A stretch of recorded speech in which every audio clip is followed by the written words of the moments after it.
Chris Johnston. Here we go again. Another Leafs camp opens, and for the second straight year, we're talking about core guys without a contract beyond the next season.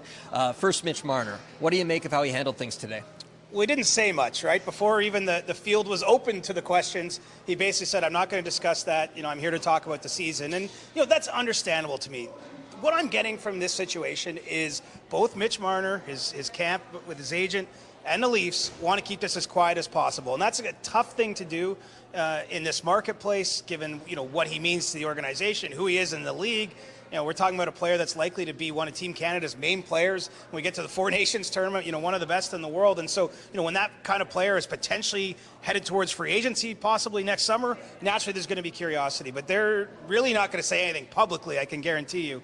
Privately, there's not even much being said, although I do get the sense there have been conversations there. I think this is a situation both the Leafs and Marner's camp are comfortable letting breathe a little bit, let him get into the season.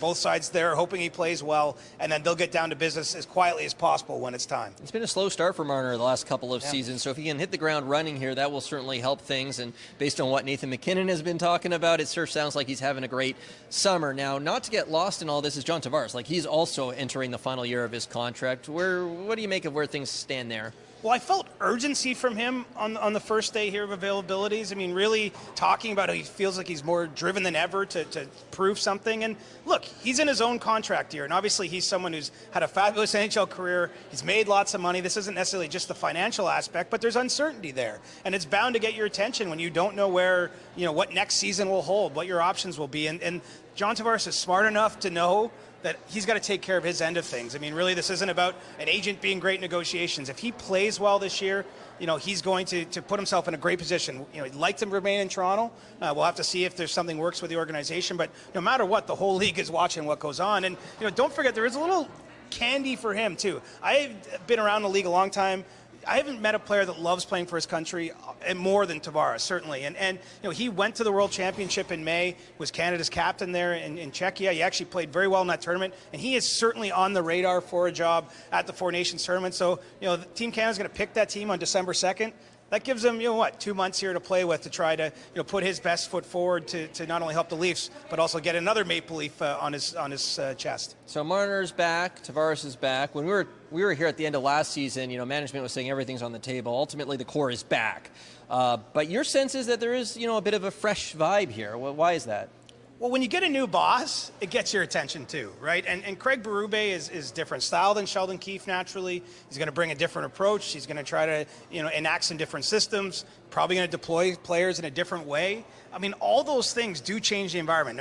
Yes, it's the same number and name on the back of those sweaters, but those players are now going to be operating under kind of a different day-to-day work experience. And so, I think that the Leafs looked ultimately at what they had and decided there was not an easy way to say remove one of those players and get better. There was no star-for-star trade out there on the market for them. And so what do they want to do? They're talking about internal growth. And it comes, obviously from younger guys in the organization, maybe some of the less heralded players, but also comes from those top dogs. And so I think that's Craig Berube's biggest job here. It's a big job. Let's call it what it is. You're coaching the Toronto Maple Leafs. You're coaching them at this point in time where there's so much pressure, there's so much expectations that haven't been met.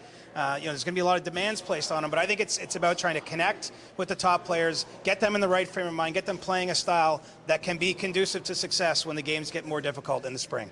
You're talking about internal improvements. I asked Morgan Riley reasons for optimism this year, why it will be different. He says it starts with what good you're feeling about your summer, and he feels pretty good about that. So all the core guys are back, including William Nylander, and for the second straight training camp, he's going to start as a center. It only lasted 2 preseason games last training camp, that experiment. What are the chances we see a bit of a longer run of Nylander in the middle this year? Yeah, it was a half-hearted experiment at best, I would say. And I never got the sense last year that William Nylander's heart was necessarily in that move. And I could be sympathetic as to why, right? At that point in time, he didn't have his contract extension in place. His future was in doubt. And to put him in a new position, maybe that could affect his stats and things that do impact, yourself at the negotiating table.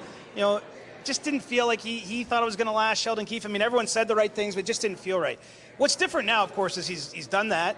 Doesn't matter how many points he gets this year. It's about what is best for the Toronto Maple Leafs. And, you do have that new head coach. And so I think that Berube will give it more of a run than we saw with Sheldon Keefe. One of the reasons I think it always would sort of start and then stop Sheldon was unsure, about the defensive side of the puck and just having concerns about, ways to deploy Nylander. And frankly, because he's such a dangerous offensive player, maybe it's better to have him on the wing, with someone that you feel a little bit more comfortable with as a centerman. But, let's face it, the results will dictate if this lasts a week, 2 weeks, the whole season. But I do think because it's a new coach, it's likely to be a longer experiment, maybe a more meaningful one to test whether it's going to work. When I asked Nylander about the move to the middle at the start of last year's camp, he was talking about, I like having the puck in my hands in the middle, but I don't get as many breakaways, maybe bolting the zone, using my speed that way. When I'm on the wing, I can do that. At the center, not as much. So we'll see how it plays out. It'll be very interesting. Now, a lot of focus on the core guys, of course, but, at training camp, it's all about the positional battles in a lot of respects, and whether the young guys are ready.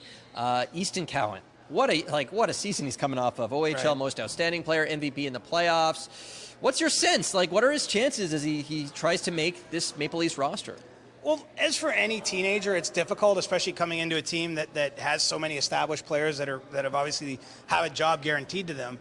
But I really believe the Leafs are going to give him a good look here. And part of it is the fact that they're ineligible to send him to the American Hockey League. So it's either back to junior in London or here with the big club. And I think the fact that last season, where he's an MVP both in the regular season and playoffs, had such a consistently high-end performance, it makes you wonder what more could he accomplish at the junior level. So I do think the door is open here for a job. Now, Craig Berube tapped the brakes a little bit before he's even been on the ice officially with the team, saying, he can't show junior habits. He recognized that he's a hardworking player, that you see the effort there, but that he's got to be detailed in his game. So I think, it was already an early caution, don't get ahead of yourselves here. But, I do think he's got a legitimate shot, at least to maybe get a bit of an audition, whether that ends up being just a handful of NHL games. The hard thing for me to wrap my brain around, and let's face it, the cap will come into this too, how do you improve upon junior habits by sending someone back to junior? And so, let's see where he's at. Let's see how it goes. I'm sure they're going to play him in a bunch of preseason games. Give him a chance. Give him the rope to, take hold of a job or maybe, show that he's not quite ready with it.